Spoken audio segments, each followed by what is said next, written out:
안녕하세요, 꽃빠빠입니다. 맥북을 먼저 샀거나 아이패드라는 기기 활용에 의구심을 갖는 분들을 위해 아이패드를 사용하는 팁을 소개하겠습니다. 아이패드는 애플 펜슬을 적절히 사용하는 것이 중요한데요. 태생적으로 문서를 보고 편집하는 데 최적화된 사이즈를 갖고 있어서 그런지 좋은 필기 앱도 많습니다. 아이패드를 쓰는 분이라면 기본 앱이라고 생각합니다.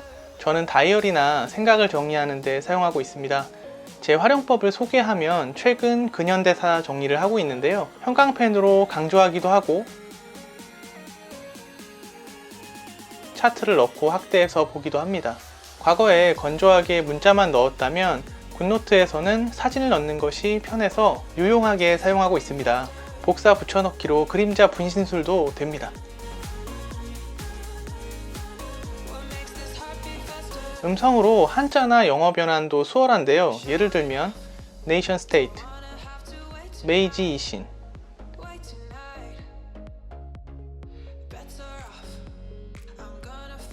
다이묘. 외부에서는 에어팟과 이용하면 편합니다. PDF 자료를 불러와서 그림을 넣기도 하는데요. 올가미 툴로 필요한 부분을 꾹 눌러서 스크린샷을 찍어줍니다. 필요한 부분 옆으로 옮겨주고 형광펜으로 색칠하면 자료 보기가 편합니다. PDF가 없는 경우 직접 책에서 추출하는데요. 아이폰 메모 앱을 꾹 누르면 문서 스캔이 나옵니다. 클릭하고 사진을 찍어서 에어드랍으로 보내주세요. 굿노트에서 같은 방식으로 새로운 윈도우에서 열기, 올가미 툴로 이동하고 부족한 자료는 애플 펜슬로 적어두기만 하면 됩니다. 사이드카는 아이패드와 맥북을 무선으로 연결하는 기능입니다. 동일한 와이파이 환경에서 사이드카 아이콘을 활성화하면 세컨드 모니터와 애플 펜슬을 활용할 수 있습니다. 보조 모니터로서 활용할 때 선이 없어도 끊기는 현상이 거의 없습니다. 파이널 컷으로 편집을 할 때는 상단의 모니터 2개 아이콘을 클릭하고 뷰어를 클릭하면 큰 편집 화면이 아이패드로 이동합니다. 디테일한 편집에 유리한데요. 저는 눕기를 딸 때 활용합니다. 곡선 모양은 트랙패드를 쓰는 것보다 아이패드를 직접 들고 조금씩 범위를 넓혀가면서 작업하는 방법이 직관적이고 재미도 있어서 자주 활용하는 편입니다. 그리고 편집하는 시간이 길어지면 온몸이 뻐근한 경우가 많은데 최종 점검하는 시간에 사이드카를 이용해서 편한 자세로 영상을 검수할 수 있다는 점 역시 장점입니다.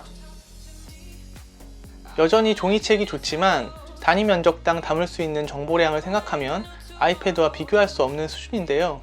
요즘은 책을 구입하기 전에 전자책이 있는지 확인하고 구입할 정도입니다. 트렌디한 서적은 밀리의 소재로 보기 좋습니다. 개인적으로 익숙한 장르만 고집하는 경향이 강했는데 구독 서비스답게 부담 없이 다양한 책을 읽기 좋습니다. 어린이 서적이나 잡지를 무제한으로 볼 수 있는 것도 무척 유용합니다. 단점은 책을 덜 꼼꼼하게 보게 되더라고요. 뭔가 만화방에 온 느낌이랄까? 제 성향의 문제일 수도 있습니다. 리디북스는 비교적 많은 전자책을 경험할 수 있어서 책이 필요하면 이쪽에서 검색하곤 합니다. PDF 파일은 손가락이나 애플 펜슬로 살살 넘기면서 자료를 보는데요. 이것 역시 필요한 자료 위에 간단한 코멘트나 형광펜으로 강조하는 기능을 자주 활용합니다. 다만 원하는 PDF 파일이 많지는 않습니다. 아이패드를 적극적으로 활용하기 위해서 문제집이나 전문적인 서적은 직접 스캔을 해야 하는데요. 저는 파괴식 북스캐너 구입을 고민 중입니다. 아이패드 게임은 작은 휴대폰에서 볼 수 없는 몰입감과 섬세한 디테일을 경험할 수 있습니다. 같은 운영체제의 게임인데도 불구하고 아이패드가 훨씬 더 재밌다고 느껴지는데요. 보시는 게임은 오션 혼이라는 RPG 게임입니다. 스마트폰에서 지나치기 쉬운 여러 게임의 요소를 구별하기 편하고 부드러운 느낌이나 개방감이 뛰어납니다. 특히 레이싱 게임은 단번에 경기를 몰입하게 해주는 매력이 있습니다. 에어팟과 함께 사용하면 풍성한 사운드도 같이 즐길 수 있습니다. 애플 펜슬을 활용하는 게임도 흥미로운데요. 그림을 그려 퍼즐을 풀게 하는 틴트라는 게임, 어셈블이라는 게임은 그림책으로 이야기가 진행되다가 작은 물건을 조립하는 미니게임으로 이어집니다. 여러가지 에피소드가 있는데요. 버너도 조립하고 요리도 만드는 10번째 에피소드가 재미도 있고 아이가 좋아하더라고요. 특유의 회화적인 이미지는 마음을 편안하게 합니다.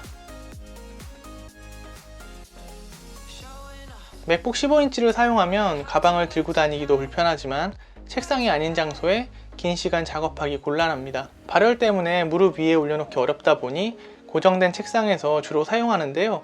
아이패드는 맥북 15인치 1.83kg의 30%도 안 되는 무게와 작은 크기를 갖고 있습니다. 대중교통이나 소파, 침대 등 장소를 가리지 않고 자유롭게 활용하기 좋습니다. 작고 불편하기로 유명한 대학 일체형 책상을 아이패드 조합으로 극복할 수 있다는 점도 매력 포인트입니다. 이토록 다양한 기능을 갖고 있지만 영상 시청만큼 우리를 기쁘게 하는 기능은 없습니다. 물론 아이패드로 강의를 보는 것도 좋지만 앞서 휴대성에서 언급한 것처럼 자유로운 자세로 영화나 유튜브를 볼 수 있는 것은 아이패드를 사길 잘했다는 생각이 절로 들게 합니다. 정확하게 규정하기는 어렵지만 아이패드가 잘하는 것은 분명합니다. 무언가를 습득하고 정리하는 데 최적화된 도구, 기록하고 배우는 것을 좋아하는 분, 효율적인 공부에 관심 있는 학생들에게 좋은 디바이스가 될 거라고 확신하며 이 영상을 마칩니다. 다음에 더 좋은 팁으로 돌아오겠습니다. 감사합니다.